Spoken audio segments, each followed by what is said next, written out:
kapuso, naging emosyonal si Heart Evangelista sa kanyang panayam sa Hot TV kahapon. Ipinagtanggol niya ang kanyang nobyong si Senador Cheese Escudero mula sa mga aparatang ng sarili niyang magulang. Narito ang ilang bahagi ng panayam.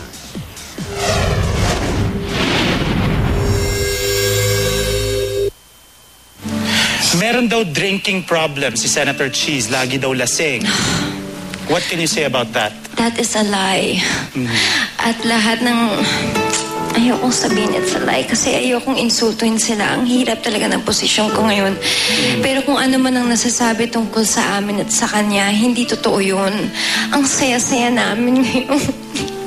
Ang saya-saya ko ngayon. Hindi ko maintindihan. Kung gusto na magkahiwalay kami, hayaan na lang yung kapag-desisyon nun, please. Heart, I know this is painful for you, but what can you tell your mom who called the press conference last Tuesday?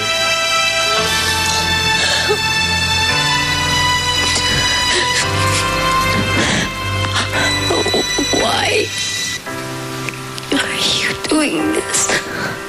Mahal naman kita. Di naman kita iiwanan.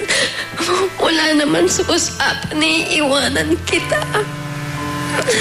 Anak mo ko. Pamilya tayo. Tama na. Tama na, Mom. Walang mananalo dito. Lahat tayo nasasaktan. Lahat tayo talo dahil nawala tayo sa isa't isa. We lost each other. Walang mananalo. Tama na. What can you tell your dad right now? I love you very much. I know you're watching me now. Okay naman tayo. Please relax and feel better.